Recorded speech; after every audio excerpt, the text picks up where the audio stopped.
మందసం దేనికి సాదృశ్యం కనపడిందంటే యేసు క్రీస్తు ప్రభువుకి సాదృశ్యంగా కనపడింది. మందసంలో ఉన్న వస్తువులు 3 వస్తువులు ప్రధానమైనవని చెప్పుకున్నాం. ఆ 3 వస్తువులు ఏంటనంటే, 1 మన్నా కలిగినటువంటి పాత్ర, 2 చిగురిచ్చిన అహరోను కర్ర, 3వది 10 ఆజ్ఞలు గల పలకలు. ఈ 3 కూడా ఆ మన్నా కలిగిన పాత్ర క్రీస్తు ప్రభుకి సాదృశ్యము, అలాగే చిగురించినటువంటి అహరోను కర్ర క్రీస్తు ప్రభుకి సాదృశ్యము, అలాగే 10 ఆజ్ఞలు పలకలు కూడా, ధర్మశాస్త్రము కూడా ఈ దేనికి సాదృశ్యంగా ఉందంటే క్రీస్తు ప్రభుకి సాదృశ్యంగా ఉందని చూపించాను. ఆ ఇజ్రాయేల్ ప్రజలు కూడా వారి ప్రయాణములో దేనిని ముందుంచారంటే మందసాన్నే ముందుంచారు. ప్రథమ స్థానం దేనికి ఇచ్చారంటే మందసానికే ఇచ్చారు. ముందు అది వెళితే ఈ వెనక ఇజ్రాయేల్ ప్రజలు 6 లక్షల మంది కాల్బలం కూడా వెళుతూ ఉండేవారు. మందసాన్ని ముందు స్థానంలో ఉంచారు. అలాగే ప్రత్యక్ష గుడారంలో కూడా ప్రత్యక్ష గుడారం అనే టెంట్ నిర్మించబడిన తర్వాత దానిలో మందస్సం వచ్చినప్పుడంట, మందస్సం నిలబెట్టినప్పుడంట దేవుని మేఘము ఆ మందస్సాన్ని, ఆ యొక్క ప్రత్యక్ష గుడారాన్ని అంతటిని కూడా కమ్ముకునేదంట. అది ప్రతిష్ఠించిన తర్వాతే దేవుని మేఘము కమ్మిది అక్కడ. ఈరోజు నేనేం చూపించాలనుకుంటున్నానంటే ఆ మందస్సం యొక్క శక్తి ఏంటో చూపించాలనుకుంటున్నాను. మందస్సం అంటే దేనికి సాదృశ్యం? యేసు క్రీస్తు ప్రభువుకి సాదృశ్యమైనటువంటి మందస్సం ఈరోజు మన జీవితాలకి, ఆ మందస్సం అనగా క్రీస్తు ప్రభు యొక్క శక్తి ఏంటో ఈరోజు మనం తెలుసుకోబోతున్నాం. ఈ మందస్సం ఇజ్రాయేల్ ప్రజలు ప్రయాణం చేస్తూ ఉన్నారు. దాన్ని ముందుండి నడిపించుకుంటున్నారు. ఆ ముందుండి నడిపించుకుంటున్న దగ్గర ఎప్పుడైతే లేవి వంశస్థులు కహాతీలు ఆ మందస్సాన్ని మోస్తూ ఉన్నారో, లేవీలు యాజకత్వాన్ని చేస్తూ ఉన్నారో, ఆ ప్రయాణములు అంతా కూడా ఎక్కడైతే ప్రత్యక్ష గుడారాలు వేస్తూ దేవుని మహిమను, దేవుని యొక్క మేఘం క్రింద వారిని ఆరాధిస్తూ ఉన్నారో, వారికి ఇవ్వబడినటువంటి రక్షణ ఏంటో తెలుసా? ఆ మందస్సం వారి కూడా ఉన్నంత కాలము కూడానంట పగలు మేఘస్తంభం ఉండేదంట వారి మీద. దేవునికి స్తోత్రం. రాత్రి అగ్నిస్తంభం ఉండేదంట. వారు ఎక్కడ ప్రయాణం చేశారంటే అరణ్యములో ప్రయాణం చేశారు. అరణ్యములు అంటే పురుగు పుట్ర ఎన్నో ఉంటాయి, కానీ ఏది కూడా వారిని తాకలేదంట. 2, వారు ప్రయాణం చేస్తూ ఉన్నారు. వారు ప్రయాణం చేస్తున్నప్పుడు వారి వస్త్రాలు కానీ వారి చెప్పులు కానీ వారు ఎప్పుడైతే ప్రారంభమైనప్పుడు వేసుకున్నారో అవి ఫ్రెష్ అవుతూ ఉండి అంట, డైలీ రిఫ్రెష్ అవుతూ ఉండి అంట, డైలీ ఎన్లార్జ్ అవుతుండే అంట. వారు ఎదుగుతున్న ఎదుగుదలకి కూడా ఆటోమేటిక్గా పెరుగుతూ ఉండే అంట. ఆ వయసులో వేసుకున్న బయలుదేరినాడు 40 సంవత్సరాలకి నా వయసు వస్తుంది. ఇప్పుడు ఆ చెప్పులు నాకు సరిపోతాయా? కానీ ఆ మందసం ఎప్పుడైతే మనతో ఉందో డైలీ అద్భుతాలు అంట వారి జీవితంలో. దేవునికి స్తోత్రం. 3, ఆ మందసం వెళుతున్నప్పుడు వారికంట డైలీ ఫుడ్ వచ్చేదంట. డైలీ ఉదయం అంతానేమో మన్నా వచ్చేదంట, రాత్రేమో పూరేళ్ళు వస్తూ ఉండేయంట. దేవునికి స్తోత్రం. అది జంతువులను వేటాడుకుని తెచ్చుకొని కోసుకొని వండుకుని తిన్నారా? 4, వారు వెళుతున్నప్పుడు అది అడ్డొచ్చింది. ఏం చేయాలి? అక్కడ ఉన్న వాళ్ళందరూ కంగారు పడుతున్నారు. ఎర్ర సముద్రము ఎదురుగుండా ఉంది, వెనకాల ఫరో సైన్యం వస్తూ ఉన్నారు. ఇప్పుడు వాళ్ళ పరిస్థితి ఎలా ఉంటుందో చెప్పండి. అరే, మనం ఫరోని కాదని వచ్చాం, మనము బ్రతకమురా. కానీ ఆ మందసం ఎప్పుడైతే ముందుందో దేవుడు ఒకటే అన్నాడు, నీ కర్రతో కొట్టో. ఎర్ర సముద్రం ఎప్పుడైతే మందసం ముందు నడుస్తుందో అది ఏమైందంటే 2 పాయలుగా చీలిపోయిందంట. దేవునికి స్తోత్రం. ఇలా చెప్పుకుని వెళ్ళాలని అంటే ఇజ్రాయెల్ ప్రయాణంలో దేవుడు చేసిన అద్భుతాలు లెక్కలేనన్న అద్భుతాలు. అలాగ ప్రయాణం జరుగుతూ ఉంది. అలా వెళుతూ ఉన్నప్పుడు ఆ ప్రయాణంలో ఏం జరిగింది అనే సందర్భాన్ని మనం మొదట చూద్దాం. 1 సమూయేలు గ్రంథం 4వ అధ్యాయము 1 నుంచి. ఇజ్రాయేలీలు ఫిలిష్తీయులతో యుద్ధం చేస్తున్నప్పుడు ఇజ్రాయేల్ ప్రజలతో మందసం ఉందా? ఎక్కడుంది అప్పుడు మందసం? షిలోహులో ఉంది. షిలో మందిలో పెట్టేసి వీళ్ళు యుద్ధానికి వచ్చేసారంట. షీలోలో పెట్టేసి యుద్ధానికి వచ్చేసి ఇక్కడ యుద్ధం చేస్తున్నారు. ఏమయ్యారు? ఓడిపోయి ఎంతమంది? 4,000 మంది చనిపోయారు. అప్పుడు అనుకున్నారంట, అవును కదా, ఇప్పటి వరకు ప్రయాణాల్లోనూ అన్నిటిలోనూ మనకు విజయం ఇచ్చిన దేవుడు మనం ఎక్కడ పెట్టేశాం? ఇంట్లో పెట్టేశాం. బైబిల్ ఎంతమంది తీసుకొచ్చారు? దేవునికి స్తోత్రం. దేవుడు మనతో లేకపోతే, క్రీస్తు ప్రభువు మనల్లో లేకపోతే, ఈ దేహం అనే ఆలయములో, హృదయం అనే అతి పరిశుద్ధ స్థలములో క్రీస్తు అనే మందసం మనం ప్రతిష్ఠించుకోకపోతే మన జీవితంలో ఏముంటాయి? వాటమే ఉంటుంది. నేను చెప్తున్నదా బైబిల్లో ఉందా? మందసం క్రీస్తు ప్రభుకి సాదృశ్యం. ఆ క్రీస్తు ప్రభు మన జీవితంలో లేకపోతే ఫెయిల్యూర్సే. నాకు దేవుడు అన్యాయం చేస్తున్నాడండి. నువ్వు ఎక్కడ పెట్టుకున్నావు?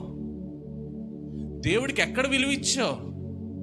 వాళ్ళు అదే చేశారు, షిలోలో పెట్టేసి వీళ్ళు వచ్చి ఇక్కడ యుద్ధం చేస్తున్నారు.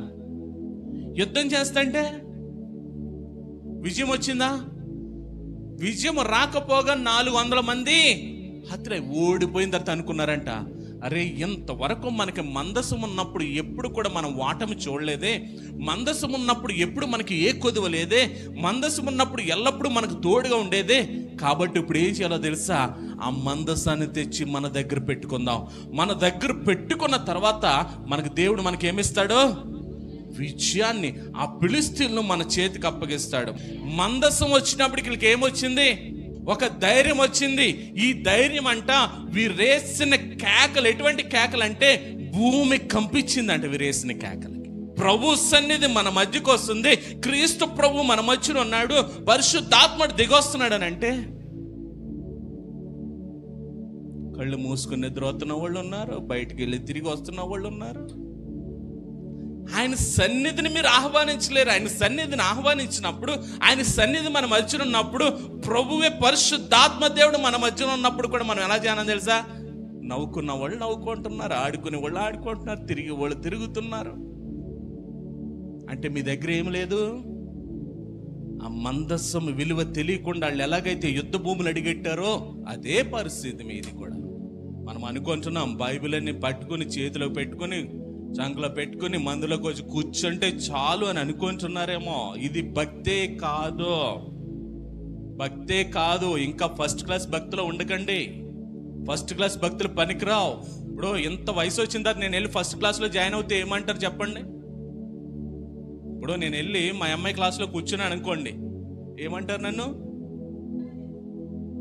బుర్ర ఎదగలేదా? ఇన్ని సంవత్సరాలుగా మనం దేవుని మందిరానికి వస్తూ, ఇన్ని సంవత్సరాలుగా దేవుని మందిరానికి వచ్చి మైకులు పెట్టుకుని పాటలు పాడేస్తానో లేకపోతే ఆరాధించేస్తానో, మన ఫస్ట్ క్లాస్లో భక్తి ఉంటే దేవుడు కూడా ఏమంటాడు తెలుసా? ఈడు బుర్ర ఎదగలేదు అంటాడు. ఇక్కడ చూడండి, వాళ్ళు ఎప్పుడైతే మందసం వారి మధ్యకు వచ్చిందో వారికి వారు తెలియకుండానే భూమి కంపించి అంతగా కేకలేశారంట. దేవునికి స్తోత్రం. దేవుని సన్నిధి మన మధ్యనుంటే మనకు మనం మైమరిచిపోతాం. దేవుని సన్నిధి అంటే ఆటల స్థలం కాదు ఇది. దేవుని సన్నిధి అంటే నవ్వులాటల స్థలం కాదు ఇది. దేవుని సన్నిధి అంటే దేవునితో ముఖాముఖిగా కలుసుకుని ముఖాముఖిగా మాట్లాడే స్థలం ఇది. ఎలాగుండాలి? వణుకుతూ రావాలంట. ఎప్పుడైతే దేవుని మందసం వారి మధ్యకు వచ్చిందో వారు ఎలాగున్నారని అంటే భూమి కంపించేంతగా గొప్పగా కేకలు వేస్తూ ఉన్నారంట. తర్వాత చూడండి ఏమేశారో. ఫిలిష్తీయులు ఆ కేకలు విని హెబ్రీయుల దండులో ఈ గొప్ప కేకల ధ్వని ఏమని అడిగి యెహోవా నిబంధన మందసం దండులోనికి వచ్చినదని తెలుసుకొని ఏం చేశారంటే, ఇక్కడ ఒకసారి ఈ కేకలు ఎక్కడ కనపడ్డాయి అంటే ఫిలిష్తీయులు కనపడ్డాయి. ఏంటి వాళ్ళు అంతగా కేకలేస్తున్నారు? ఏంటి వాళ్ళు అంతగా ఆనందిస్తున్నారు?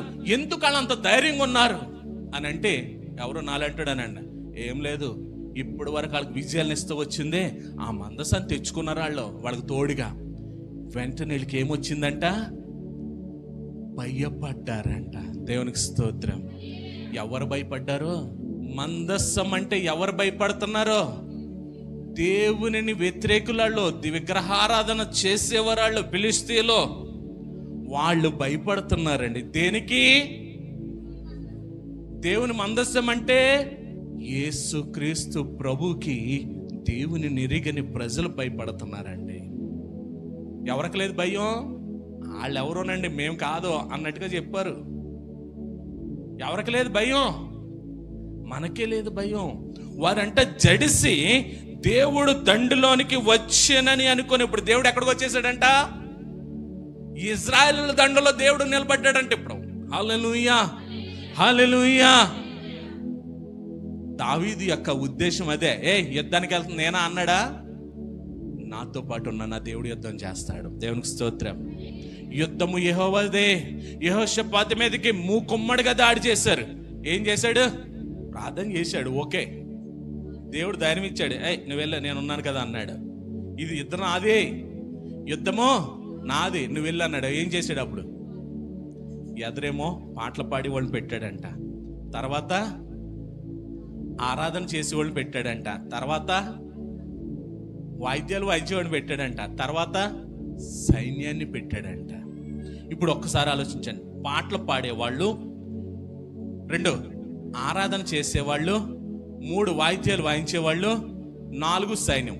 ఇప్పుడు ఎవరిని ముందెడతారు? బలవంతున్నా బలహీనున్నా? ఇప్పుడు వీళ్ళందరిలో ఎవరు బలవంతులు లెక్క? ఇప్పుడు సైనికులా పాటలు పాడేవారా? సైనికులా ఆరాధికులా? సైనికులా వాయిద్యాలు వాయించేవాళ్ళ? ఇప్పుడు చెప్పండి, పాటలు పాడేవాళ్ళను వాయిద్యాలు వాయించేవాళ్ళు మీరు బలవంతులా బలహీనులా? గట్టిగా చెప్పుకోండి. నేను బలవంతుని దేవుల్లో. వాళ్ళు ఎదర పాటలు పాడుతుంటేనంట, మధ్యలో ఆరాధన చేస్తుంటే, వీళ్ళు వాయిద్యాలు వాయిస్తుంటేనంటే వెనకాల సైనికులు కూడా వాళ్ళతో పాటు ఆరాధన చేస్తున్నారంట. దేవునికి స్తోత్రం. అంతేగాని కత్తులు డాళ్ళు పట్టుకుని వీళ్ళని పొడుస్తున్నారా? వీళ్ళు కూడా ఇన్వాల్వ్ అయిపోయారంట ఆరాధనలో. దేవునికి స్తోత్రం. ఎప్పుడైతే ఇన్వాల్వ్ అయ్యారో వచ్చినటువంటి 4 దేశాల్లో ఒకరికొకరు పొడుచుకుని చచ్చిపోయారండి. దేవుని యుద్ధం అలా ఉంటుంది. మన మీదకి వచ్చి అన్ని రకాల సమస్యలు వాడు కొట్టుకుని మనకి ఏమీ కాకుండా చేస్తాడు దేవుడు. ఆమేన్. ఇక్కడ వీళ్ళు భయపడుతున్నారు. వాళ్ళ దేవుడే దేనిలోకి వచ్చాడు? మందలోనికి వచ్చేసాడు, సైన్యంలోనికి వచ్చేసాడు. ఇక మనకేం లేదు, భయం లేదా? ఫిలిష్తీయులు ఏమనుకుంటున్నారు? మందలోనికి వచ్చేసాడు, వాళ్ళ దేవుడు మందలోకి వచ్చాడు, సైన్యంలోకి వచ్చాడు. కాబట్టి మనకేం రావాలి? ఇప్పుడు భయం రావాలి. మనకేం లేదు, ఇంకా విజయము లేదు. చూడండి ఇంకేమైందో. అయ్యో మనకు శ్రమ, ఎంతకు మునుపు వారి ఇలాగూ సంభ్రమించలేదు. అయ్యయ్యో మహాశూరుడగు ఆ దేవుని చేతిలో నుండి మనలను ఎవరు విడిపించగలరు? అరణ్యమందు అనేకమైన తెగుళ్ళ చేత ఐగుప్తులను హతము చేసిన దేవుడు ఈయనే కదా. ఆల్రెడీ దేవుని టేస్ట్ చేశారు వాళ్ళు. ఐగుప్తులో దేవుణ్ణి టేస్ట్ చేశారు. మనకెవరున్నారు అంతటి శక్తిమంతుడు? ఎవరైనా ఉన్నారా? ఆలోచించుకుంటున్నారు. ఫిలిష్తీయులు కూడా విగ్రహాలను ఆరాధించేవారు. ఇప్పుడు వాళ్ళు ఏమంటున్నారు? వాళ్ళ దేవుడు వాళ్ళ దండులోకి వచ్చేసాడు, వాళ్ళ దేవుడు వాళ్ళ మన సైన్యంలోకి వచ్చేసాడు, మనకెవరైనా ఉన్నారా అంటే వాళ్ళకి ఏం లేదు. అక్కడ వాళ్ళు ఆరాధించే దేవుడి మీద నమ్మకము ఎవరి మీద ఉంది? ఇప్పుడు ఎవరి శక్తిని చూస్తున్నారు వాళ్ళు? తెలుస్తుందండి దేవుడి శక్తి ఏంటోను. అప్పుడు మనల్ని ఐగుప్తులో మనల్ని అందరినీ చంపింది ఈ దేవుడే కదా, మనల్ని అందరినీ మొత్తింది ఈ దేవుడే కదా గుర్తు చేసుకుంటున్నారు అక్కడ. తర్వాత చూడండి, ఫిలిష్తీయులారా ధైర్యము తెచ్చుకొని వారు మీకు దాసులైనట్లు మీరు హెబ్రీలకు దాసులు కాకుండా బలాఢ్యులుగా యుద్ధము చేయడని ఒకళ్ళకొకళ్ళు బలపరుచుకుంటున్నారంట. దేవునికి స్తోత్రం. ఒకళ్ళకొకళ్ళు బలపరుచుకుంటున్నారు. మనం వాళ్ళకి బానిసలు వద్దో, మనకు మనం ధైర్యం తెచ్చుకుని వెళ్దాం యుద్ధంలోనికి. ఎవరి మీదకి యుద్ధానికి వెళ్తున్నారు ఫిలిష్తీయులు? ఇప్పుడు దేవుని మీద యుద్ధానికి వెళ్తున్నారు. ఎందుకంటే మందసం ఎప్పుడైతే మొదటి స్థానంలో ఉందో, మందసం వారితో ఉందో, వారు ఐగుప్తు ప్రయాణం అంతటిలో కూడా విజయాలనే పొందుకుని వచ్చారు. ఆ విజయాలు పొందుకోవడానికి కారణం ఎవరనేది వీళ్ళు గుర్తించారు. ఇప్పుడు అనుకుంటున్నారు, మనం ఇప్పుడు ఎవరితో పోరాడుతున్నాం తెలుసా? ఆ మందస్సంతో పోరాడుతున్నాం. మనం ఎవరితో పోరాడుతున్నాం తెలుసా? మన ఐగుప్తు దేశంలో ఫిలిస్తీన్లందరినీ హతము చేసేసినటువంటి వాళ్ళ దేవుని శక్తివంతమైన, అక్కడ ఏమంటున్నారు దేవుని చూడండి, వాళ్ళు మనకు మనం బలం పుంజుకుని వెళ్దాం ఎవరి మీదకే? వాళ్ళ దేవుడి మీదకి, వాళ్ళ దేవుడికి. అరే బాబు మీ దేవుడు వచ్చాడు కాబట్టి మేము వెళ్ళిపోతాము అని అంటే చిన్నతనం, అది వాటమని అంగీకరించి వెళ్ళిపోయినట్టు. మనకున్న శక్తిని మనం పుంజుకొని వెళ్దాం యుద్ధానికి అని అనుకుంటున్నారు. తర్వాత చూడండి, ఫిలిష్తీయులు యుద్ధము చేయగా ఇజ్రాయేలీలు ఓడిపోయి అందరూ తమ డేరాను పరిగెత్తి వచ్చిరి. అప్పుడు అత్యధికమైన వధ జరిగాను. ఇజ్రాయేలీలలో 30,000 కాల్ఫలములు కూలెను, మరియు దేవుని మందస్సము పట్టబడెను. అది కాకయు హోఫ్ని ఫినెహాసులను ఏలి యొక్క 2 కుమారులను హతులయ్యారు. వీళ్ళ టార్గెట్ యుద్ధంలో నైపుణ్యత చాలా అవసరం. మందస్సం ఉంది. ఆ మందసం శక్తిని ఎవరు గుర్తిస్తున్నారంటే ఫిలిష్తీయులు గుర్తిస్తున్నారు. ఆ మందసం శక్తిని ఫిలిష్తీయులు గుర్తించి ఏం చేశారంటే, వీళ్ళు సైన్యం మీదకేమో కొంతమంది వెళ్తే ఇంకొంతమంది ఏం చేశారంటే మందస్సాన్ని పట్టుకోవడానికి వెళ్ళారంట. దేవునికి స్తోత్రం. మందస్సం శక్తిని బట్టి సగం మంది మందస్సాన్ని పట్టుకోవడానికి వెళ్తే సగం మంది యుద్ధానికి వెళ్ళారంట ఫిలిష్తీయుల్లో. దేవునికి స్తోత్రం. ఇప్పుడు అసలైన బలం కలిగినటువంటి ఆ శక్తిని ఏం చేశారంటే వీళ్ళు స్వాధీనపరిచేసుకున్నారంట.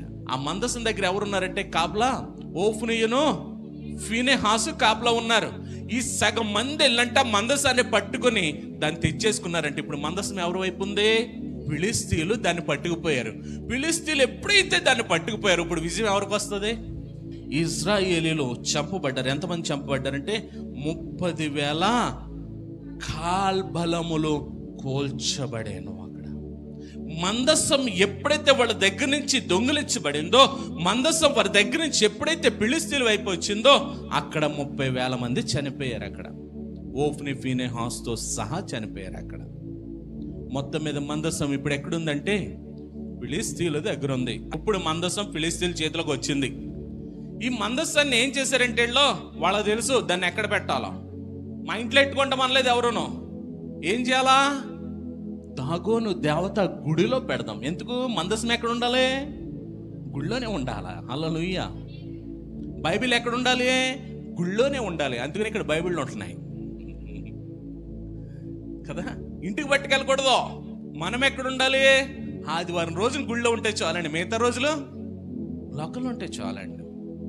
వాళ్ళు ఏం చేశారో తెలుసా? మందస్సాన్ని పట్టుకున్న తర్వాత అంటే ఈ ఫిలిష్తీయులో ఆ మందస్సాన్ని జాగ్రత్తగా పట్టుకెళ్ళి ఎక్కడ పెట్టారంటే అష్డోదులో ఉన్నటువంటి దాగోను గుడిలో పెట్టారంట. ఆ దాగోను దేవత విగ్రహం ముందు పెట్టారంట. చూడండి 2వ వచనం కానించి, దేవుని మందస్సం ఎదుట అపవాది శక్తులు ఏయి కూడా, ఇందా చెప్పాను కదా, దేవుని సన్నిధిలో దేనికి చోట్లేదు? అపవాదికి కానీ అపవిత్రాత్మకి కానీ చోటు లేదు. మందసాన్ని పట్టుకెళ్ళి దాగోను గుడిలో పెట్టారు.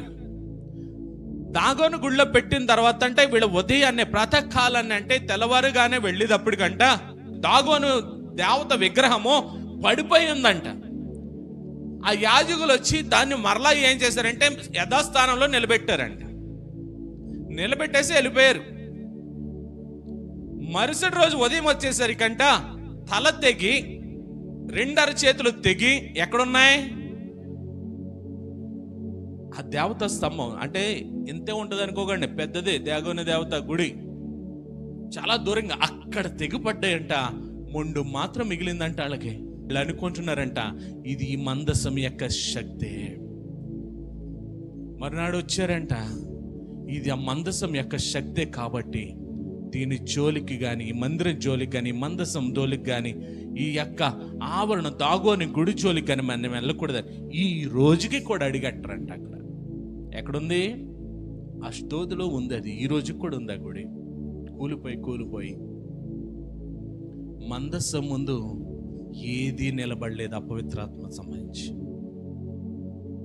ఆ మందసం మనతో ఉంటే విజయం వస్తుంది. అలాగ అక్కడి నుంచి ఆ మందసం ఎక్కడికి వెళ్తుంది అంటే 6వ అధ్యాయంలోకి రండి. యెహోవా మందస్సము 7 నెలలు ఫిలిష్తీయుల దేశమందుండిన తరువాత ఫిలిష్తీయుల యాజకులను శకునము చూచి వారిని పిలువనంపించి, యెహోవా మందస్సమును ఏమి చేయదమో, ఏమి చేసినా స్వస్థలమునకు దాన్ని పంపుదమో తెలియజెప్పుడు అనగా. ఆగండి ఒకసారి. దాగోను దేవత అంటే చాలా పెద్దది వాళ్ళ దృష్టిలో. చాలా మంది ప్రవక్తలు కూడా ఉన్నారు ఆ దేవతకే. వాళ్ళలో ఏం మొదలైందంటే భయం మొదలైంది. దేన్ని బట్టి? మందస్సాన్ని బట్టి. ఇందుకే వాళ్ళ ముందు కనపడుతుంది ఏంటి? పెట్టి, బంగారు తాపడ చేయబడినటువంటి పెట్టే. దాన్ని ఓపెన్ చేయలేదు వాళ్ళు. దానిలో ఏముందో వినుంటారు కానీ చూడలేదు. కానీ ఆ పెట్టికి భయపడుతున్నారు వాళ్ళు. 7 నెలలు వీళ్ళందరూ ఎలాగుండుంటారు? మందసం ఫిలిస్తీన్లు మా దేశంలో ఉన్నప్పుడు 7 నెలలు వీళ్ళు ఎలాగుండుంటారు? భయంతో ఉండుంటారు. తర్వాత చూడండి ఏమంటున్నారంటే, ఫిలిస్తీయులు యాజకులను శకునము చూచువారంటే ముహూర్తాలో, జాతకాలో ఎవరు చూపించుకుంటున్నారు ఇప్పుడు? ఫిలిస్తీన్లు ఎవరు? విగ్రహారాధనలు చేసుకునేవారు. ఇప్పుడు ఎవరు చూస్తారు శకునాలు, ముహూర్తాలు ఎవరు చూస్తారో? వాళ్ళని పిలిపించారంట. ఎందుకంటే చూడండి, యెహోవా మందస్సమును మనం ఏం చెయ్యాలి? ఇది మన మధ్యనుంటే బాబోయ్ మనం బతుకుతామో లేదో కూడా గ్యారంటీ లేదు. కాబట్టి ఏం చేయాలని ఆలోచన చేస్తూ, ఏమి చేసి దీన్ని స్వస్థలానికి దానిని పంపాలో తెలియజెప్పు మనగా. వాళ్ళని అడుగుతున్నారంట, బాబు మంచి మొత్తం చూడండి బాబు, దీన్ని పంపేద్దాము. ఇది మన మధ్యనుంటే మనకు అరిష్టం. ఆ ముహూర్తానికి మనం లోపల గేది చేత అడుగెట్టకపోతే, గేది చేత పోయించకపోతే, ఇన్ని కోట్లు పెట్టి, ఇన్ని లక్షలు పెట్టి కట్టుకున్న ఇల్లు నువ్వు వచ్చి ప్రార్థన చేస్తావన్నా, దానిని తీసుకొచ్చి మేము పోయించడానికే. తండ్రులో మీరు శకునాలు చూస్తున్నారంటే మీ దేవుని శక్తిని మీరు ఎరగనట్టే. ఇల్లు కట్టుకుంటారండి, చక్కగా అంత సుందరంగా కడతారండి. ముందు రోజు మొత్తం నీట్గా కడిగేస్తారండి. ఆఖరికి దాన్ని తెచ్చి లోపల పోయించకపోతే మనకు మనశ్శాంతి. అయ్యబ్బా ఏమి పావనం అయిపోయింది నా ఇల్లు. లేదు ఈ గుమ్మం ఇక్కడ తీసేయ్, అవసరమైతే 2-3 లక్షలు తగలేస్తాం దానికి. ఆడు 2-3 లక్షలు నష్టపరిచాడు. కట్టినప్పుడు 2 లక్షలు అయితే ఆడు కోలగొట్టమనేందుకు ఇంకో 3 లక్షలు 3 లక్షలు ఖర్చు అయితే మళ్ళీ కట్టడానికి ఇంకో 2 లక్షలు. అంటే 2 లక్షలతో పోయేదానికి ఎంత చెప్తున్నాడు? వాళ్ళ ఇల్లుని చూపించుకోమనండి ఒక్కసారి. మనం చెప్పాను కదా, అంబానీ కొడుకు ఎప్పుడు జరిగింది పెళ్ళి? మీరు చెయ్యండి ఆషాఢంలో. అయ్యి బాబోయ్ ఒప్పుకోరండి. ఎవరో మా ఓగిడి పంతులు గారు. ఆయన చెప్పింది మేము చెయ్యాలి, మీరు చెప్పింది మేము చెయ్యాలి అంటే మేము అంత పనికి మాలినోళ్ళం కదా. వాళ్ళు అదే చేస్తున్నారు. వాళ్ళు శకునాలు చూస్తున్నారు. ఎందుకో తెలుసా? ఒక భయంకరమైన దాన్ని వాళ్ళ దేశంలో పెట్టుకున్నారు. దానివల్ల వాళ్ళకి నష్టాలే జరుగుతున్నాయి. చూడండి తర్వాత శకుని గాండ్రు యాజకులు చెప్తున్నారు, ఇదిగో మీరు పంపేయాలంటే కనుక మీరు పంపేటప్పుడు ఏం చేయాలంటే దానికి చెందాల్సినటువంటి అర్పణలన్నీ అర్పించాలి. అప్పుడు అర్పణ చెల్లించిన తర్వాత మీకున్నటువంటి రోగాలన్నీ పోయి మీరు స్వస్థత పొందుతారు. ఇప్పుడు ఏమైనట్టు? ఫిలిస్తీన్ల దేశం అంతా కూడా రోగాలతో ఉన్నారు వాళ్ళు. అప్పుడు తెలుసుకుంటారు మీరు దీని శక్తిని. అది పంపేసిన తర్వాత అప్పుడు మీరు తెలుసుకుంటారో. ఎవరు చెప్తున్నారు? యాజకులను శకుని గాండ్రులు చెప్తున్నారు. చూడండి ఏమైందో. మొత్తం మీద అర్పణలు చేశారు, మొత్తం మీద ఏదో అయిపోయింది, అక్కడితోటి అయిపోయింది. అక్కడి నుంచి బాగా వదిలేద్దాం మనం. ఫిలిస్తీన్ దగ్గర కాదు, మన దగ్గరికి వచ్చిన తర్వాత బాగానే చూసుకుందాం. అక్కడి నుంచి వారు మొత్తం మీద వాళ్ళని కనుక్కున్నారు. కనుక్కున్న తర్వాత చేయించారు, పందికొక్కులు చేయించారు, బంగారు మొదలు చేయించారు, వాటితో పాటు పంపించేశారు. పంపించేసిన తర్వాత ఏమైందో చూడండి. ఇక్కడ రండి, ఆ 2వ సమూయేలు గ్రంథం 6వ అధ్యాయంలోకి వచ్చేయండి. ఆ ఫిలిస్తీన్ల దగ్గర నుంచి ఎక్కడికి వస్తుంది అంటే అబీనదాబు ఇంటికి వస్తుంది. అబీనదాబు ఇంటి దగ్గర 20 సంవత్సరాలు ఉంటుంది. అబీనదాబు దగ్గర 20 సంవత్సరాలు ఈ మందసం ఉంటుంది. తర్వాత చూడండి 6వ అధ్యాయం మొదటి నుంచి ఫిలిస్తీన్ల దగ్గర నుంచి మొత్తం మీద అబీనదాబు దగ్గరకు వచ్చింది. వాళ్ళు పంపించేశారు. పంపించిన తర్వాత అబీనదాబు ఇంటిలో 20 సంవత్సరాల పాటు ఉంది. ఫిలిస్తీన్ల దేశంలో ఎన్ని నెలలు ఉంది అమ్మా? గుర్తుంటది కదా. 7 నెలల అనంతరం మొత్తం మీద పంపించేశారు. వాళ్ళు పెట్టాల్సినటువంటి అర్పణలు బంగారు ముద్దలోనో పందికొక్కుల ముద్దలో పెట్టి పంపించేశారు. వాళ్ళు పంపించేసిన తర్వాత అబీనదాబు ఇంట్లో 20 సంవత్సరాలు ఉంది. ఈ 20 సంవత్సరాల తర్వాత దావీదు అనుకున్నాడంట, ఆ మందసాన్ని మనం తెచ్చేసుకుందాం, 30,000 మంది శూరులను అంటే బలాఢ్యులను, బలం కలిగిన వారిని సిద్ధపరచుకునంట. దాన్ని ఎలా తేవాలి? సంఖ్యాకాండం 4:15. ఇప్పుడు మందస్సానికి మీకు గత వారం చూపించాను నేను, పెట్టుంటది. పెట్టికి అటు ఇటు కూడా బంగారు తొడుగులు తొడిగి దానికి అటు ఇటు కూడా బంగారంతో పొదగబడినటువంటి కర్రలో పెడతారు. ఆ కర్రలతో మోయాలి అని మీకు చెప్పాను. అది ఎవరి యొక్క బాధ్యత అంటే దానిని కప్పాల్సినటువంటి బాధ్యత, ప్రత్యక్ష గుడారంలో ఉన్నటువంటి ఉపకరణాలు కానీ మందసం కానీ వీటన్నిటిని కూడా ప్యాక్ చేయాల్సినటువంటి బాధ్యత ఎవరిదంటే లేవీయులది. కానీ ఆ పరిశుద్ధమైనటువంటి మందసాన్ని ముట్టకుండా, మరొకసారి చెప్తున్నాను, ఆ పరిశుద్ధమైనటువంటి మందసాన్ని ముట్టకుండా కేవలం కర్రలను పట్టుకుని మాత్రమే మోయాల్సినటువంటి బాధ్యత ఎవరిదంటే లేవీలో ఒక జాతి అయినటువంటి కహాతీయులది. మందస్సాన్ని కేర్ చేయాలి, మందస్సాన్ని ప్యాక్ చేయాలి, మందస్సము ఉపకరణములన్నిటిని కూడా జాగ్రత్త పరచాల్సినటువంటి బాధ్యత ఏమో యాజకులైన లేవీలది. దానిని కర్రలను పట్టుకుని మోయాల్సినటువంటి బాధ్యత ఏమో కహాతీయులది. మందసం పరిశుద్ధమైనది, దాన్ని ముట్టుకుంటే ఏమొస్తుంది? వీళ్ళకి చావు వస్తుంది. వీళ్ళు చావకుండా ఉండాలంటే దాన్ని ముట్టుకోకూడదు. 2, ఇది ప్రత్యక్ష గుడారంలో కహాతీయుల యొక్క పని, భారం అన్నాడు అక్కడ. మందసం, దాని కర్రలు, మందసం కేరింగ్ ఏమో అహరోను కుటుంబముదైతే మోయాల్సినటువంటి బాధ్యత కహాతీయులది. 2, ఇప్పుడు ఇక్కడికి వచ్చేయండి మన భాగంలోనికి.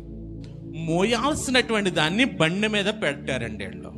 కహాతీయులు మోయాల్సినటువంటి మందసాన్ని దావీదు ఏం చేశాడంటే మంచి ఎడ్ల బండి తయారు చేయించాడంట. ఎడ్ల బండి తయారు చేయించి ఆ ఎడ్ల బండి మీద పెట్టాడంట మందసాన్ని. పెట్టి దాన్ని ఎవరు తోలుతున్నారంటే అబీనదాబు కుమారులు ఇద్దరు కూడా దాన్ని తోలుతున్నారంట. అది దేవుని చిత్తం అంటారా? దేవుడు ఒక క్రమం పెట్టాడు. ఇప్పుడు యాజకత్వం చేయాల్సింది లేవి వంశంలోని అహరోను సంతతి అయితే దాన్ని మోయాల్సింది ఎవరంటే లేవి వంశంలోని కహాతీయుల వంశము దాన్ని మోయాలి.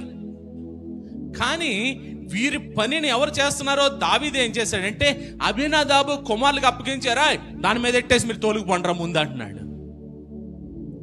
మోయాల్సిన దానిని బండి మీద పెట్టాడు. ఈరోజు మీ చేతిలో కూడా ఒక మందసం ఉంది. ఏంటది? శరీరధారిగా క్రీస్తు ప్రభు ఈ లోకానికి వచ్చి, మందసమైనటువంటి క్రీస్తు ప్రభు ఈ లోకానికి వచ్చి వాక్యం రూపంలో ఈ లోకానికి వచ్చినటువంటి మందసం మనందరి చేతిలో ఉంది. దీన్ని ఎక్కడ ఎడుతున్నారో? తలదిండి కింద, బీరువాలో బంగారానికి సెక్యూరిటీ. ఇది ఒక మందసం ఈ రోజున మన చేతిలో బండి మీద పెట్టాడు. బండి మీద పెడుతుంటే దానికి అబీనదాబు కుమారులు అయినటువంటి ఉజ్జయిని అహ్యోనును క్రొత్త బండిని డ్రైవ్ చేస్తున్నారంట. చూడండి, దేవుని మందసము గల బండిని గిబియాలోని అబీనదాబు ఇంట నుండి తీసుకొని రాగా అహ్యో దాని ముందర నడిచేను. ముందు వెళ్తున్నాడు అహ్యో. అహ్యో ఎవరు? అబీనదాబు కొడుకండి. అబీనదాబు కొడుకు ఉజ్జయిని అహ్యోను. పేర్లు గుర్తించుకోండి జాగ్రత్తగా. అహ్యో దాని ముందర నడుస్తున్నాడంట. చూడండి ఏమైందో. ఇప్పుడు ఈ దగ్గరికి ఏమొచ్చింది? మందసం వచ్చినప్పటికీ మొత్తం సకల వాయిద్యాలన్నీ తెచ్చేసాడు దావీదు. ఏం చేస్తున్నాడు? నాట్యం ఆడుతూ తీసుకొస్తున్నాడు. దేవునికి స్తోత్రం. మందసం వచ్చినప్పటికీ, దేవుని సన్నిధి వచ్చినప్పటికీ ఏమొస్తుంది? వీళ్ళలో సంతోషం వచ్చింది. ఏమొస్తుంది? వీళ్ళలో ఆనందం వచ్చింది. ఏమొచ్చింది? వీళ్ళలో ధైర్యం వచ్చింది. ఏమొచ్చింది? వీళ్ళలో వీళ్ళగా మర్చిపోయారంట. ఆ సన్నిధిలో ఉన్నప్పుడు ఆ సంతోషం మనలో నింపబడాలి. ఆ సన్నిధిలో ఉన్నప్పుడు ఆ ఆనందం నింపబడాలి. ఆ సన్నిధిలో ఉన్నప్పుడు ఆ ధైర్యముతో మనం నింపబడాలి. నింపబడుతున్నామా? వచ్చామా, ఈ బాడీని ఇక్కడ పెట్టేసామా, మైండ్ని ఒక్కసారి ప్రపంచాన్ని చుట్టేసామా, ధైర్యం రాదో, సంతోషం రాదో, ఆనందం రాదో, ఏమి రాదు. అప్పుడు నాకోను కళ్ళం దగ్గర అంటే పొలం దగ్గరికి వచ్చారు. పొలం కట్టంటే వస్తున్నారు వీళ్ళు. ఆ వస్తున్నప్పుడు అంట వీళ్ళు ఎలా తీసుకురావాలి? మందసాన్ని మోసుకుని రావాలి. ఎలా తీసుకొస్తున్నారు? ఎడ్ల బండి మీద తీసుకొస్తున్నారు. ఎప్పుడైతే పొలం కట్టుకుని వస్తున్నారో ఎడ్డికి ఏమైందంటేనంట కాలు జారిందంట.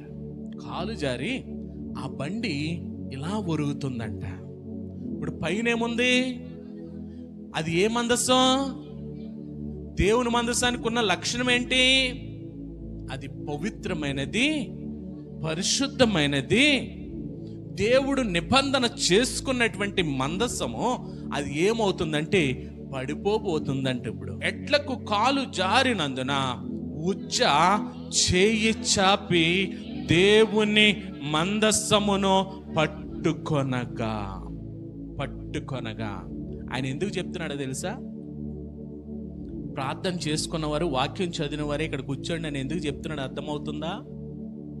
సెల్ ఫోన్లు పట్టుకొని 24 గంటలు గేమ్స్ ఆడి దేవుడు అంటే భయం లేకుండా, దేవుడు అంటే లెక్క లేకుండా, ఇప్పుడు దాని ప్రతిఫలం ఏంటో చూడండి. ఆ పరిశుద్ధమైన దాన్ని పట్టుకున్నప్పుడు, ఆ పరిశుద్ధ స్థలములో దేవుని మహిమ కొరకు మనం కూర్చున్నప్పుడు ఎలాగుండాలంటే, అలాగ లేని సందర్భాన్ని బట్టి ఏమైందో చూడండి.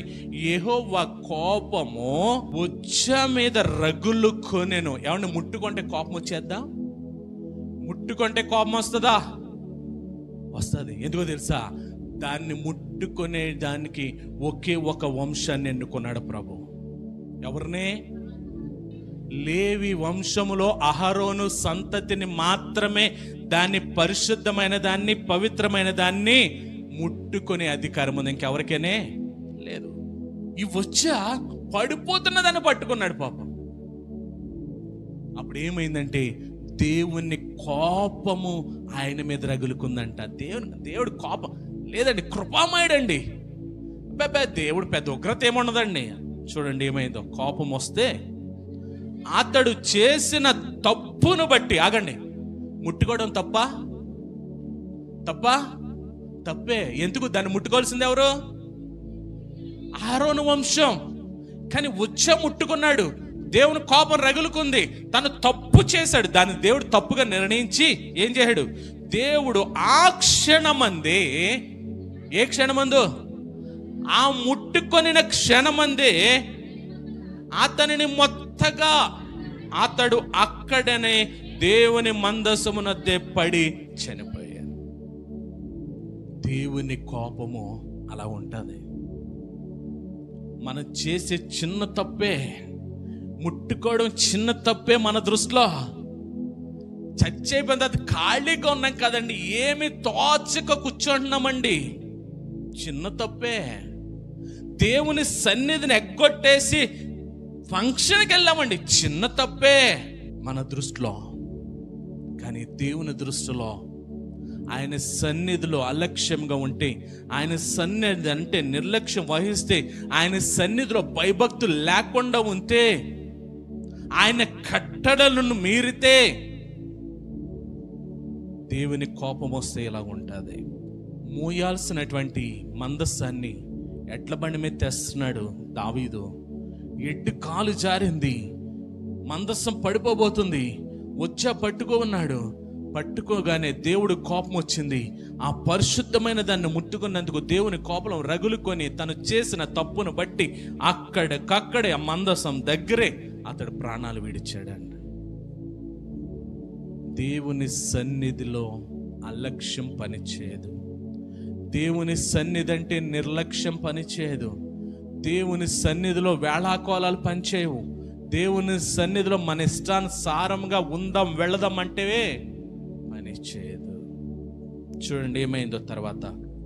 దేవుడి కోపం వచ్చింది, ఉజ్జ మరణించాడు. మరణించిన తర్వాత దావీదు వ్యాకులు పడ్డాడట. వ్యాకులు పడతామంటే ఒక రకమైనటువంటి చింత, భయము, బాధ అన్నీ ఉన్నాయంట అక్కడ. ఇప్పుడు మందసాన్ని ఎక్కడ తీసుకెళ్తున్నారు? దావీదు పురానికి తీసుకెళ్తున్నారు.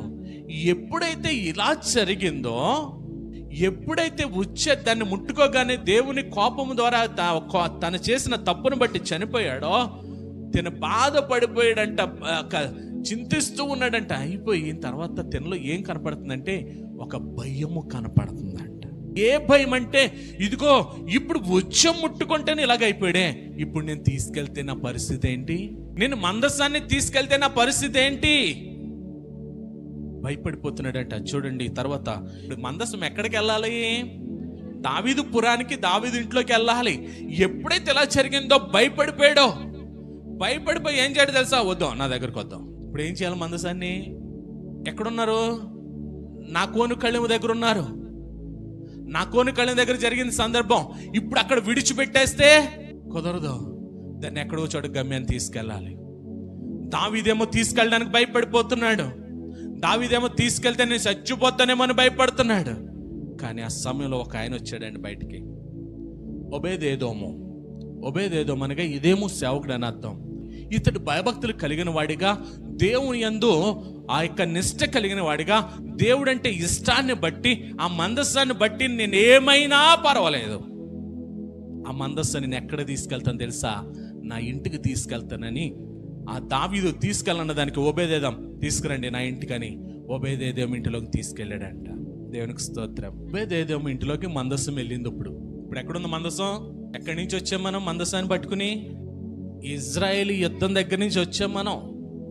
ఇజ్రాయేల్ యుద్ధం దగ్గర నుంచి ఫిలిస్తీన్లు పట్టుకెళ్ళి వాళ్ళు 7 నెలలు ఎంచుకుని అక్కడి నుంచి అబీనదాబు ఇంటికాడ 20 సంవత్సరాలు పెట్టుకుని అక్కడి నుంచి ఇప్పుడు తీసుకొస్తున్నారు. ఇప్పుడు ఓబేదేదోం ఇంటిలో ఉంది మందస్సం. మందస్సం యేసుక్రీస్తు ప్రభుకి సాదృశ్యం అని మనం చెప్పుకుంటూ వస్తున్నాం. ఇప్పుడు ఈ మందస్సం ఓబేదేదోములో ఇంటిలో ఉన్నప్పుడు ఏం జరిగింది? ఇప్పుడు ఓబేదేదోము ఎందుకు తీసుకెళ్ళాడు? ఆశీర్వాదాలు వద్దని తీసుకెళ్ళాడా? అవసరమైతే నేను దేవుని కోసం చనిపోవడానికి అని ఇష్టపడ్డాను, అవసరమైతే నేను దేవుని కోసం చావనైనా చేస్తాను, కానీ మందస్సాన్ని ఇలాగ ఉంచినేవు నేను. ఇప్పుడు దావీదు వద్దంటున్నాడు, అక్కడ ఉన్నవారు వద్దంటున్నారు. ఈ మందస్సాన్ని నేను ఇలా విడిచిపెట్టడానికి ఇష్టపడను, అవసరమైతే నేను చావనైనా చేస్తాను. నా ఇంటికి తీసుకురండి. ఏముంది అక్కడ?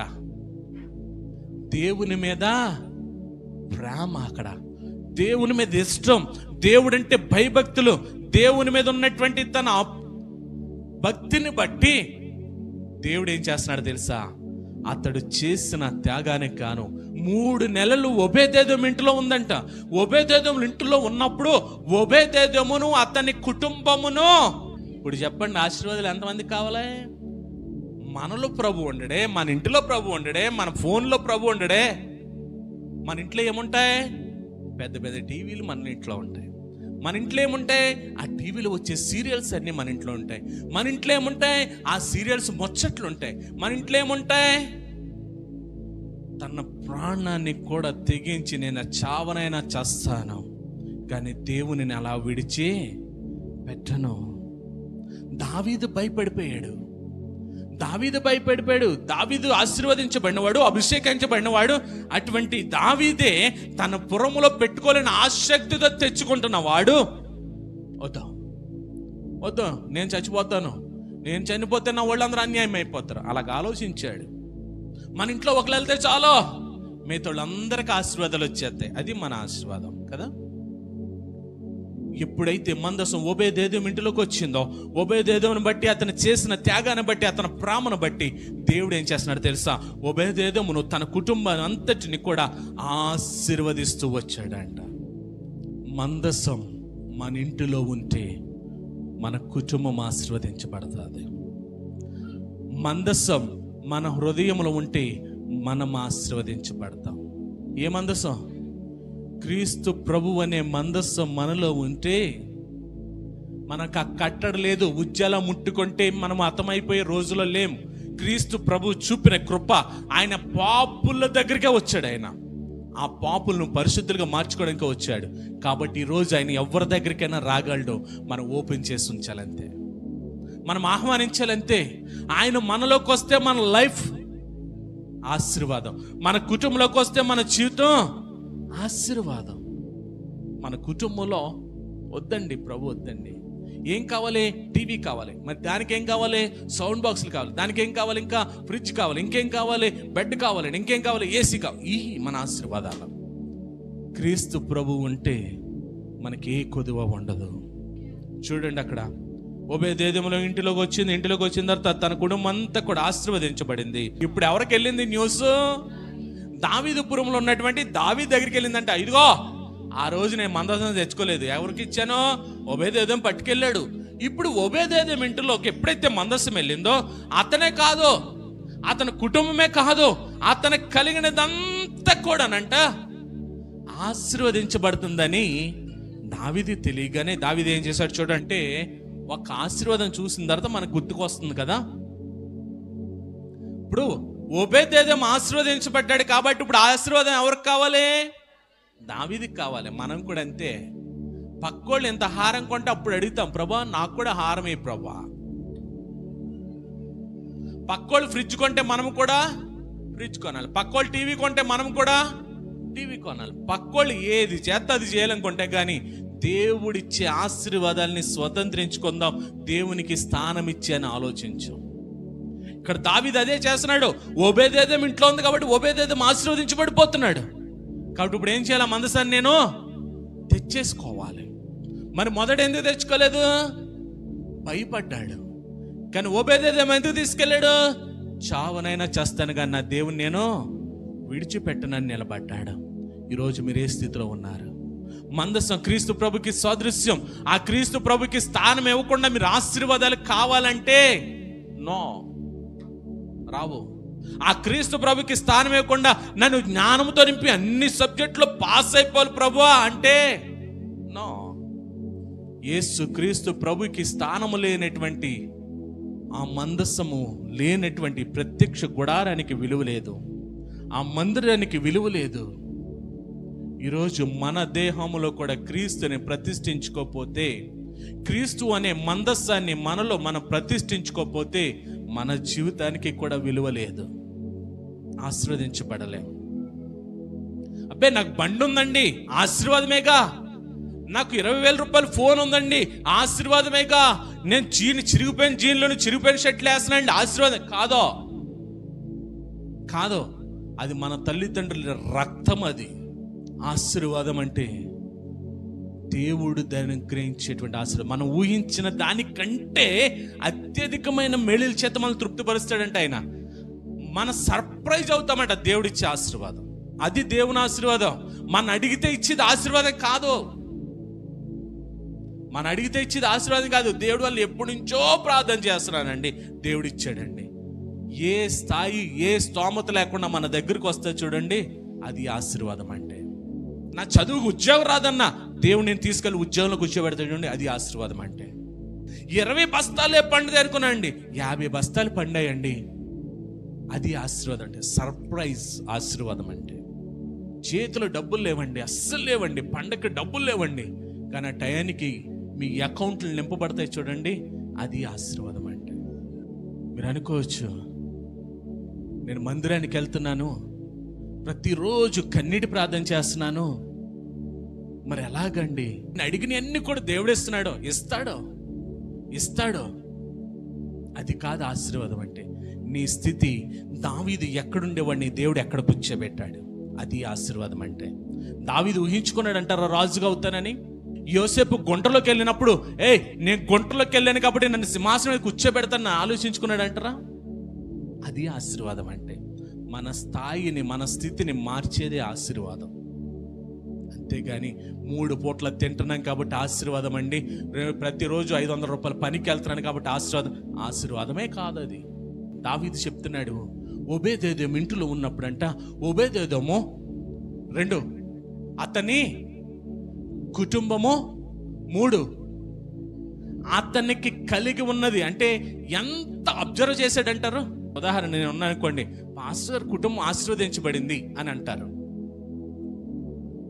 ఇప్పుడు పాస్టర్ గారు ఆశీర్వదించబడ్డారు, పాస్టర్ గారు కుటుంబం ఆశీర్వదించబడింది, పాస్టర్ గారు కలిగి ఉన్నదంతా ఆశీర్వదించబడింది అని చెప్తారా? అలా చెప్పాడంటే అర్థం ఏంటి? ఎంత అబ్జర్వ్ చేశాడు. ఈ మందస్సు వలన చెడుందా మంచి ఉందా? ఈ మందస్సు వలన ఎందుకు చనిపోలేదు ఇంకా ఓబేదేదోము? ముట్టగానే ఉజ్జే చనిపోయాడు కదా, ఓబేదేదోము ఎందుకు చనిపోలేదు అని దాని మీద ఒక ఇన్వెస్టిగేషన్ టీం వేసి ఉంటాడు. అరే ఓబేదేదోము అంతకుముందు ఎలాగుండేవాడు, ఇప్పుడు ఎలాగ అయిపోయాడు. అరే వాళ్ళ బిడ్డలు మరి ఇంతకుముందు పిల్లలు లేరు, ఇప్పుడు ఎంతమంది 4-5 కుమారులు వచ్చారు ఓబేదేదోముకి. అరే ఇంతమందిని ఇచ్చాడు దేవుడు, అరే ముందు పిల్లలు లేరు కదా, అరే ఓబేదేదోము ఏంటి ఆస్తి అన్ని కోట్లు కలిపోయిందా? కారణం ఏంటి? చనిపోతాడు అనుకుని మందసాన్ని విడిచిపెట్టేనే. అరే, ఈ మందసాన్ని పెట్టుకెళ్ళిన తర్వాత అతడు ఏమైపోయాడంటే అభివృద్ధి చెందాడు, విస్తరించాడు. కాబట్టి ఇప్పుడు ఏం చేయాలి? ఆ మందసాన్ని నేను తెచ్చేసుకోవాలి, ఆ మందసాన్ని నేను తెచ్చేసుకోవాలి అనుకునంట మరలా బయలుదేరాడంట. మొదటి ప్రయత్నం విఫలమైంది. రెండో ప్రయత్నంలో దావీదు బయలుదేరాడు, దావీదుపురం నుంచి వెళ్ళాడంట. మరలా మ్యూజిక్ పెట్టుకున్నాడు, ఆ బలాఢ్యులు పెట్టుకున్నాడు, వారందరితో పాటు వస్తున్నాడు. చూడండి ఏమైంది అక్కడ. ఎందుకు చేస్తున్నాడు ఉత్సవం? ఉత్సవం అంటే ఇక్కడ జరుగుతుంది చూడండి, దేవుని సన్నిధిలో ఆరాధన, అది ఉత్సవం. మనకు ఉత్సవం అంటే ఏంటో తెలుసా? డీజే పెట్టి గుబ్ గుబ్ గుబ్ అని గుద్దుతాయి చూడండి, అది ఉత్సవం మనకి. ఇక్కడ జరుగుతున్న గంట సేపు జరుగుతున్న ఆరాధన ఉత్సవం కాదు. ఆయన పాడుకుంటాడు రా రే అని పళ్ళుకి ఎత్తున్నారు, వాళ్ళ పళ్ళు కనపడుతున్నాయి మాకు. ఆరాధనలో దేవుడు చూస్తున్నాడండి, దేవుడు మన మధ్య దిగి వస్తున్నాడండి, దేవుడు మన మధ్యన ఉన్నాడండి. ముట్టుకుంటేనే శిక్ష అనుకుంటున్నారేమో. దేవుని సన్నిధిలో మన ప్రవర్తన సరిగ్గా లేకపోయినా శిక్షే. అప్పుడు దేవుడు కాబట్టి అండి అని అనుకుంటున్నారా? దేవుడే కాదండి, దేవుడు ఉన్నాడు కాబట్టి ఆ ఉగ్రత అండి ఇప్పుడేం జరుగుతుందండి అని అనుకుంటున్నారా? చెప్పమంటారా? అపోస్తుల దగ్గరికి ఒక కుటుంబం అపోస్తుల పరిచర్యకి ఏం చేసేవారంటే తమ ఆస్తులను అమ్మేసి ఆ ఆదాయాన్ని తెచ్చి అపోస్తుల పాదాల దగ్గర ఎట్టేవారు పరిచర్యకి. వీళ్ళు కూడా అపోస్తులు కూడా వెళ్ళిపోయేవారు. వీళ్ళు అమ్మా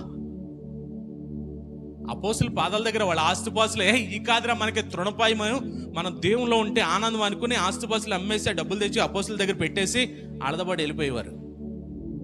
అలాగే ఒక భార్య భర్తలు ఉన్నారు. మొదట అననీయ వచ్చాడంట, ఇదిగో నేను కాబట్టి అమ్ముకుని వస్తున్నాను అని తెచ్చి ఎదురెట్టాడంట. అపోస్తులు అడిగారు, ఏంటి మొత్తం తెచ్చేసావా అంటే, ఒక్క రూపాయి కూడా దాచుకోలేదు, మొత్తం తెచ్చేసాను అన్నాడంట. ఏమయ్యాడు? ఇన్నెళ్ళకే అక్కడే చనిపోయాడు. ఈ లోపల ఉన్నంట అక్కడ ఉన్నవాడు తీసుకెళ్ళి పాతి పెట్టేశారంట. వెనకాల మేడం గారు వచ్చారు. ఎవరు? సప్పీరా. ఆవిడే అస్సలు సీక్రెట్, ఆవిడే పాపం ఆయనకి సలహా ఇచ్చింది ఆవిడే. సప్పీరా వచ్చిందంట. వచ్చి మొత్తం తెచ్చి, అస్సలే మా మీద నమ్మకం లేదా? అయ్యో బాబోయ్, అదేంటి అంత మాట అంటారా మమ్మల్ని? ఒక్క రూపాయి కూడా మీద నమ్మరా మమ్మల్ని? దేవుడి మీద ఒట్టండి, ఒక్క రూపాయి కూడా దాచుకోలేదు అన్న. ఏమైంది? ఒక్క అబద్ధమే తక్షణమే దేవునితో ఆటలొద్దు, దేవుని సన్నిధి అంటే ఆటలొద్దు. ఆ మందస్సాన్ని మనం ప్రతిష్ఠించుకుందాం. ఆ మందస్సాన్ని మనం ప్రతిష్ఠించుకుంటే మన జీవితంలో ప్రతిరోజు ఉత్సవమే. ఆ డీజేలు వచ్చినప్పుడు నెలకే సంవత్సరానికి 2-3 సార్లే దుబ్బు అని వెనకాల డాన్సులు మర్చిపోయి డాన్సులు కాదో, దానివల్ల ఒళ్ళు నొప్పులు అంతే. దేవుని సన్నిధిలో అవి ఉండవు. దేవుని స్తోత్రం. మందస్సాన్ని మోస్తున్నారంట, మందసం ఎదురెళ్తుందంట. మందసం ఎదురెళ్తుంటే ఎక్కడి నుంచి బయలుదేరింది మందసం? ఓబేదేదోం ఇంటికాడి నుంచి బయలుదేరింది. ఎక్కడ ఇజ్రాయేలీ ఫిలిస్తీన్ల యుద్ధము, ఇప్పుడు ఎక్కడికి వచ్చాం మనం? ఓబేదేదోం ఇంటికాడి నుంచి బయలుదేరుతున్నాం. ఓబేదేదోం ఇంటి దగ్గర నుంచి బయలుదేరుతుంటే, బయలుదేరిన తర్వాత చూడండి ఏమైంది అక్కడ. 6 అడుగులు సాగగా, ఇక్కడి నుంచి 6 అడుగులు వేసారండి. అక్కడికి వచ్చాం కరెక్ట్గా. అక్కడికి రాగానే మరలా ఏం చేసేవారంట? ఎద్దొకటి, క్రొవ్విన దూడొకటి దేవుడికి అర్పణగా ఇచ్చేసేవారంట. 6 అడుగులేగానే ఎద్దోటి క్రొవ్విందోడోటి అర్పణ, మళ్ళీ 6 అడుగులేగానే ఎద్దోటి క్రొవ్విందోడోటి అర్పణ, మళ్ళీ ఇంకో 6 అడుగులేగానే ఎద్దోటి క్రొవ్విందోడోటి. ఎన్ని ఇచ్చుంటారండి? 6 అడుగులకు ఒకసారి ఇస్తున్నారంటే బలి అర్పణ. ఎక్కడి వరకు అంటే ఓబేదేదోం ఇంటి దగ్గర నుంచి దావీదుపురానికి వెళ్ళే వరకు కూడా వెళ్ళు. 6 అడుగులకు ఒక చోట ఎద్దున దూడనని క్రొవ్విన, ఎద్దున ఒక దానిని క్రొవ్విన దూడన ఒక దాన్ని బలిచ్చుకోండి. సంవత్సరానికి ఒకసారి కానుకిస్తామండి.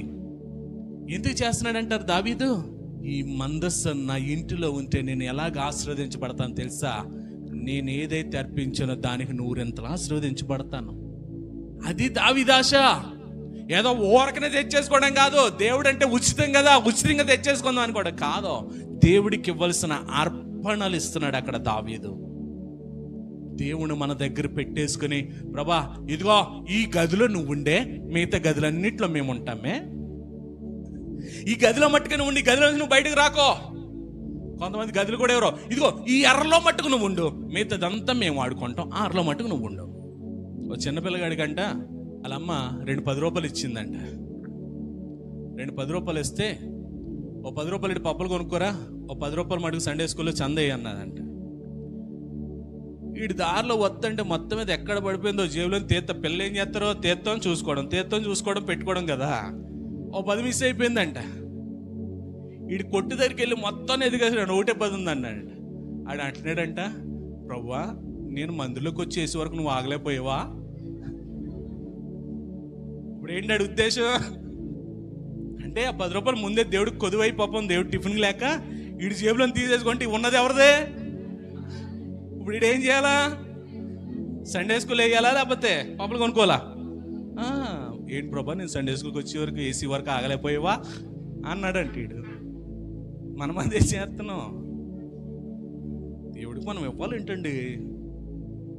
దేవుడికి ఏమైనా కొదువండి? ఇక్కడ దావీదు 6 అడుగులకు ఒకసారి ఓబేదెదోము ఇంటి నుంచి దావీదుపురంలో దావీదు యొక్క నగరికి చేరి, రాజ్యానికి చేరాక గృహానికి చేరే వరకు కూడానంట 6 అడుగులకు ఒకసారి బలులు అర్పించుకుంటూ వెళ్ళాడంట. ఇప్పుడు దావీదు రాజు ఏ వస్త్రాన్ని ధరించుకోవాలి? రాజవస్త్రాలు ధరించుకోవాలి. కానీ దావీదు ఏ వస్త్రాలు ధరించుకున్నాడు? ఎఫోదు ధరించుకున్నాడు. అది ఖచ్చితంగా వాళ్ళకి ఇజ్రాయేల్ యొక్క వస్త్రధారణ. అది ఎఫోదు అంటే నారబట్టతో చేయబడుతుంది, అందరూ కూడా ధరించుకుంటారు వాళ్ళ వస్త్రం. అది యాజక వస్త్రం కాదు. యాజక వస్త్రానికి ఇంకా ఉంటాయి. యాజక వస్త్రాన్ని కావాలంటే నిర్గమకాండంలోకి రండి, చూపిస్తాను నేను. ఎఫోదు అనేది అక్కడ ఇజ్రాయేల్ ప్రజల యొక్క వస్త్రధారణ. నారబట్టతో చేయబడిందంటే తగ్గింపుకి సాదృశ్యం. అది దావీదు రాజనగర్లో ఉండేవాడు కాబట్టి రాజవస్త్రంతో రాలే. ఎలాగొచ్చాడు తెలుసా? అక్కడ ఉన్న ప్రజలందరూ కూడా ఎఫోదులతోటి ఉన్నారంట, నారబట్టతో చేయబడిన ఎఫోదు. దావీదు కూడా వారిలో కలిసిపోయాడంట. దేవుని ముందు పెద్ద చిన్న, గొప్పోడు బేదోడు ఆ భేదం ఉండదు. ఇక్కడ వేసుకున్న వారి అంగీని వేసుకుంటేనే అది కాదు. దేవుడు మన వస్త్రదానం చూడు ఏం చూస్తాడు? హృదయాన్ని చూస్తాడు. అమ్మ మీరందరూ తెల్ల బట్టలు వేసుకునే రావాలి. ఏం చూస్తాడు? అబ్బా మంచి తెలుపు, మీలో ఎవరు మంచి తెలుపు, ఎవరు ఉజాల వాడారు అని చూస్తాడా? తెల్లటి హృదయాన్ని చూస్తాడు, పరిశుద్ధమైన హృదయాన్ని చూస్తాడు. ఇక్కడ నిలబడిన వాళ్ళు అదేంటండి మీరు ఏంటి కలర్ఫుల్ బట్టలు?